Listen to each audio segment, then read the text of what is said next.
Tabib Rasin dan Kisah Ular Naga. Tabib Rasin sangat menguasai ilmu gaib. Semua ilmunya bersumber dari Allah Ta'ala. Ilmu diperoleh dengan mukasyafah dan musyahadah.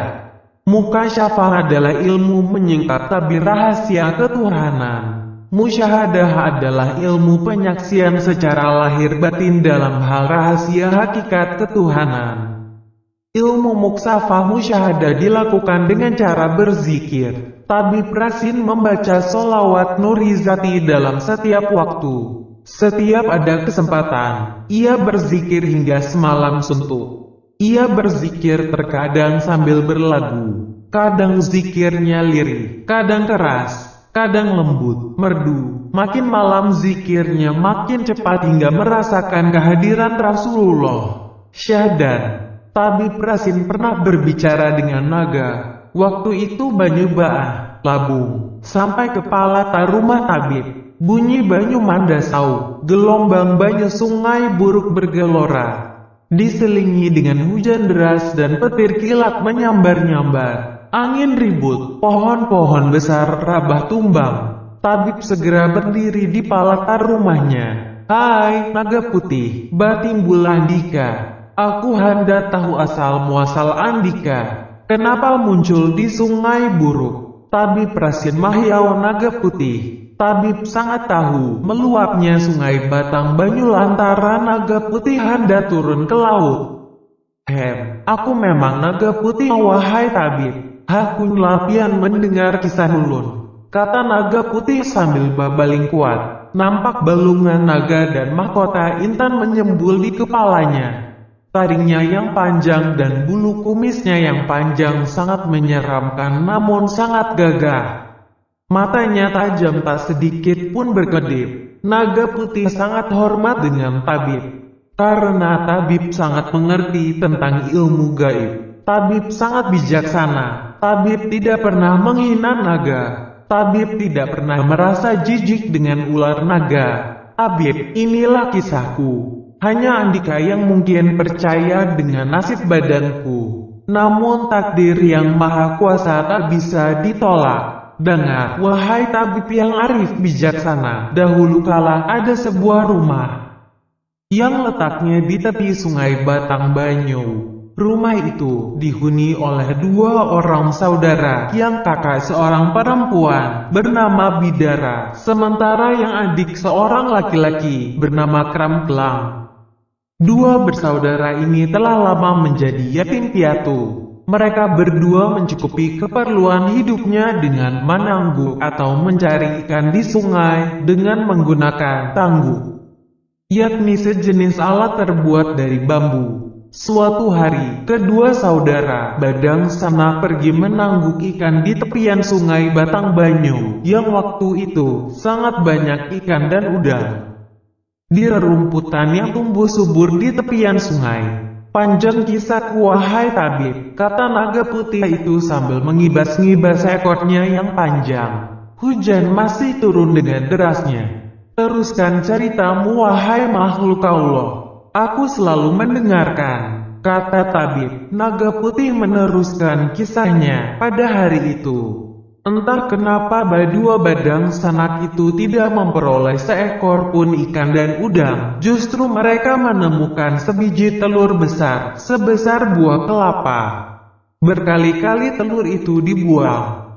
Tetapi berkali-kali pula telur itu masuk ke dalam tangguk. Rupanya, karena hari sudah sore, maka telur itu dibawa oleh Kramklang, meskipun telah berkali-kali dilarang oleh Bidara, kakaknya.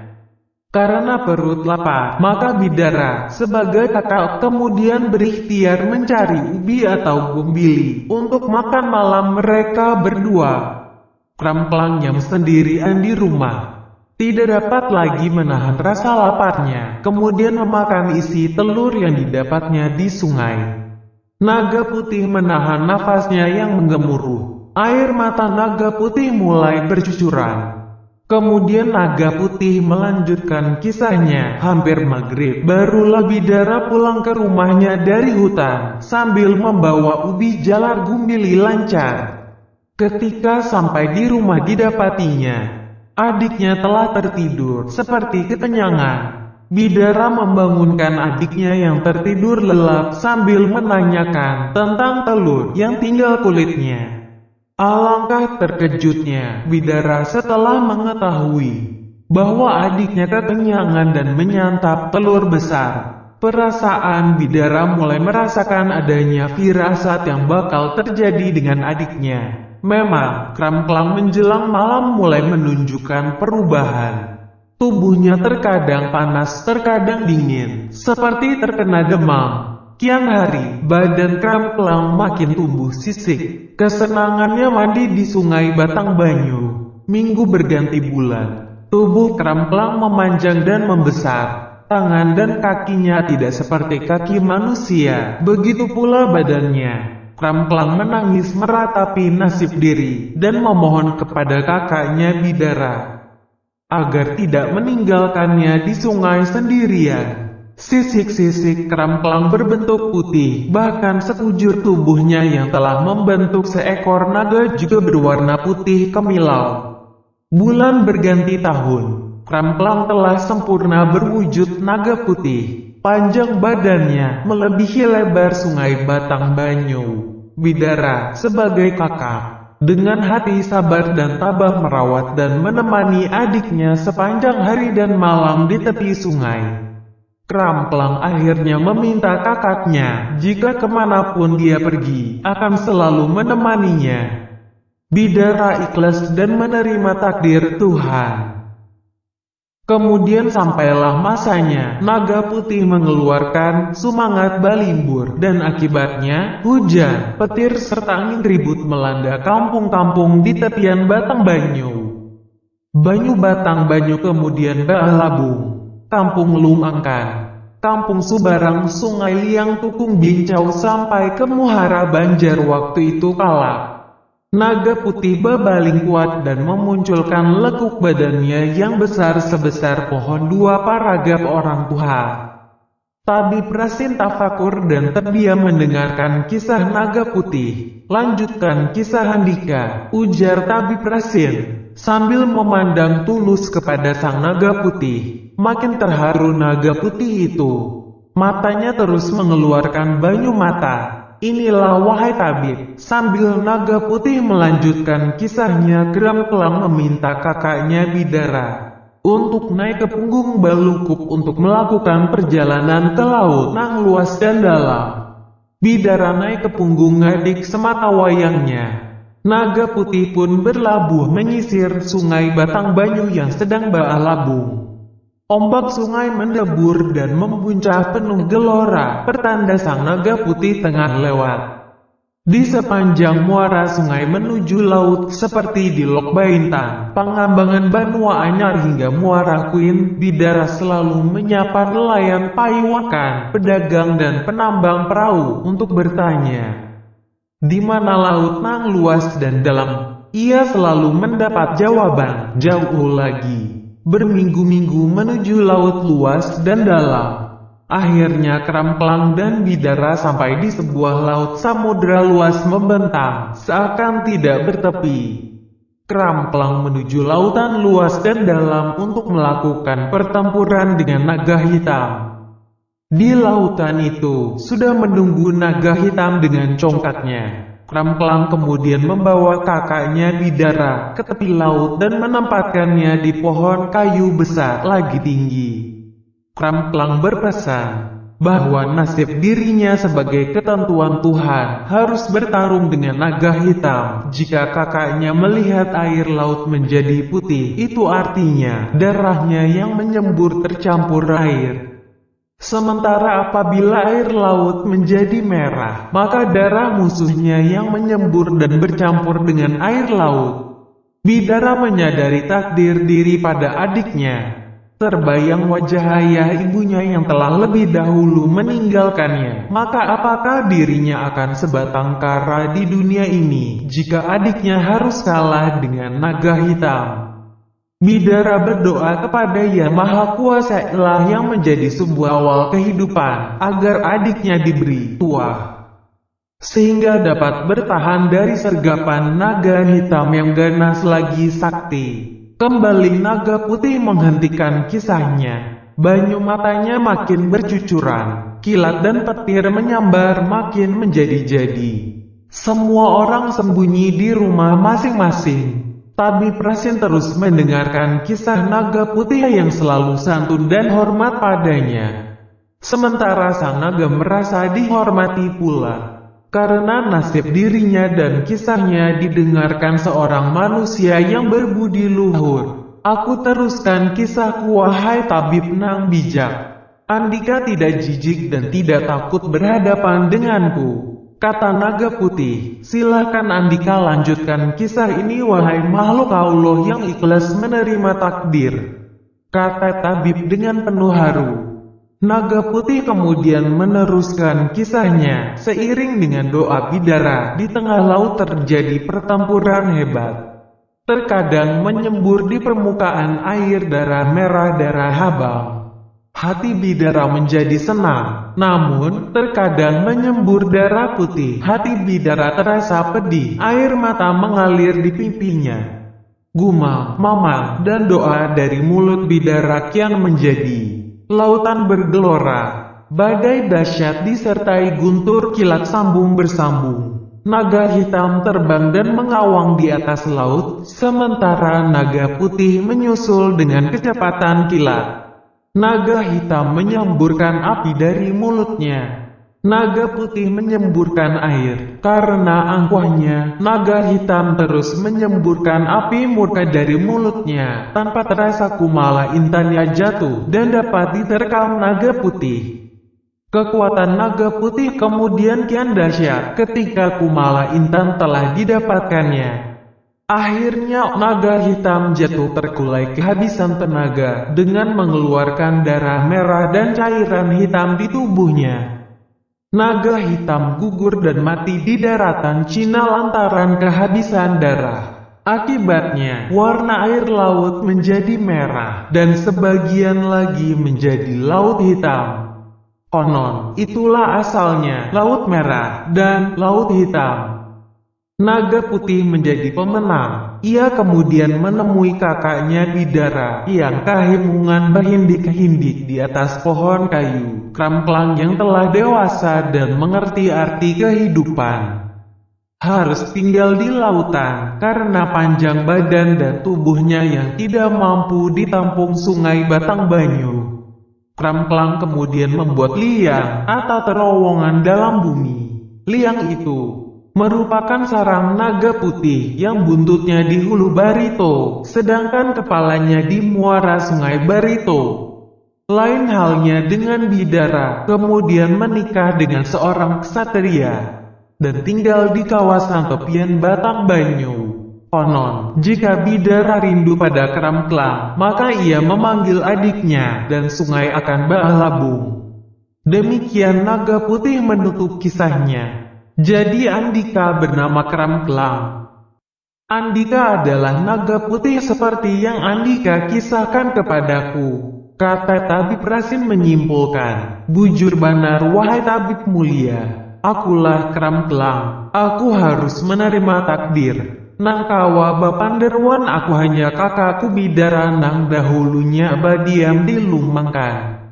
Pada Tuan Pati Lumangkan ini, hanya Randika yang mampu mengerti kisah dan bahasaku, ujar naga putih bahagia. Berapa umur Andika wahai naga putih? Kalau Bidara itu pada Tuan Pati di sini, tanya tabib. Sudah turunan ke-10 ini sampai ke Tuan Pati, maksudnya Pati Lumangkan. Umurku sangat panjang. Aku sengaja datang Wan Andika, sebab Andika memahami ilmu gaib, ujar naga putih menjelaskan. Anak Andika Said Muhammad Sulaiman sering saja berdapat aku. Inya buyutku, Sulaiman juga sangat tabah. Ia menerima ketentuan Tuhan. Buyutku itu sering naik di punggungku melintasi laut luas nang dalam, melanglang negeri dari teluk ke teluk. Sangat sedikit yang memahami kami. Kami dianggap dengan sebelah mata, dianggap makhluk buas. Sangat sedikit yang percaya ada manusia jadi naga, padahal nang apa haja semunyaan lantaran haja. Takdir Tuhan nang maha kaya nang menantuakan. Ujar naga putih dengan bijak. Maklum naga ini sudah hidup dalam 10 generasi lumangkan. Ia makin bijak, makin maklum wan sifat dan tabiat manusia. Nang selalu mengandalkan akalnya, sehingga akalnya yang selalu berpikir itu dapat menghalangi sesuatu yang tidak sesuai atau di luar dari sifat kemampuan akal itu sendiri. Pandangan Andika sangat benar, aku salut dan hormat dengan Andika. Abahku dari Arab dan mamaku dari China, tapi aku sudah merasa jadi orang lumangkan. Mungkin sangat sedikit manusia yang memahami ilmu Allah dengan segala kehendak dan kekuasaannya, wahai naga putih. Semoga engkau bahagia dengan penerimaan terhadap takdir diri dan janji diri Andika.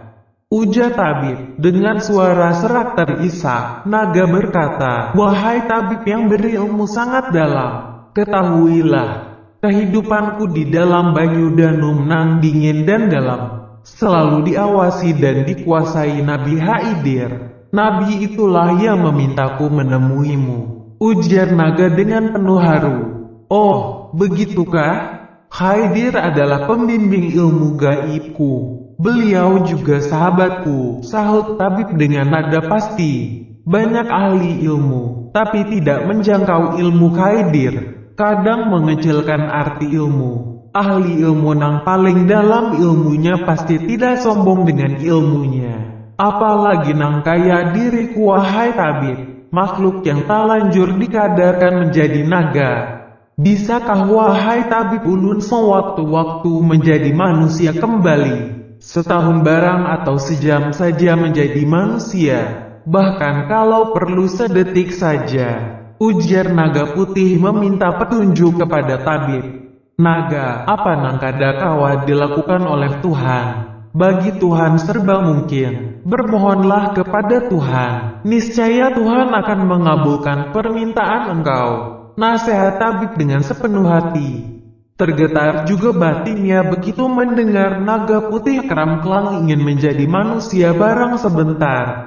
Kembali rasa syukur menggelayuti hatinya. Betapa beruntungnya aku dijadikan insan.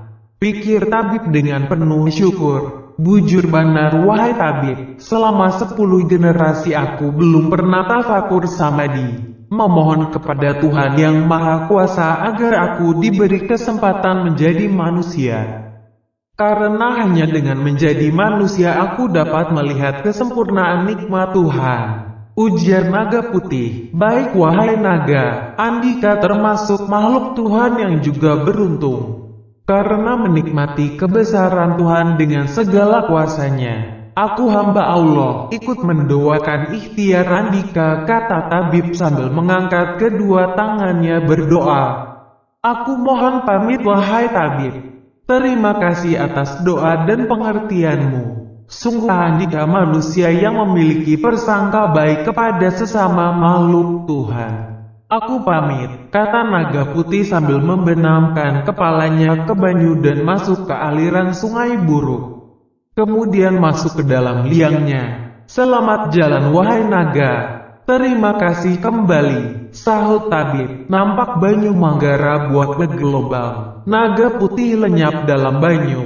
Bah labungan Banyu Karuh di kawasan sungai Batang Banyu makin meninggi. Rintik hujan dan angin ribut mulai reda.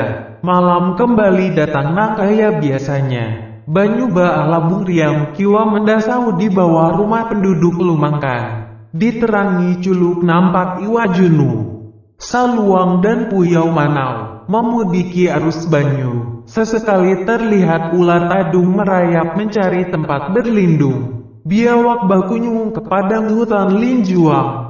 Malam itu, langit tertutup awan tipis. Bulan salau-salau, sinarnya memantul di Banyu Karuh. Terdengar zikir di rumah tabib. Itulah tabib Rasin dengan nikmat berzikir tak pernah lelah. Ilahi, Allah Sarabakawa, Saraba Kuasa. Ilahi, Allah Saraba Bisa, Saraba Disangka. Ilahi, Insan Saraba Lamah, Saraba Payah. Ilahi, insan saraba susah, saraba ditama.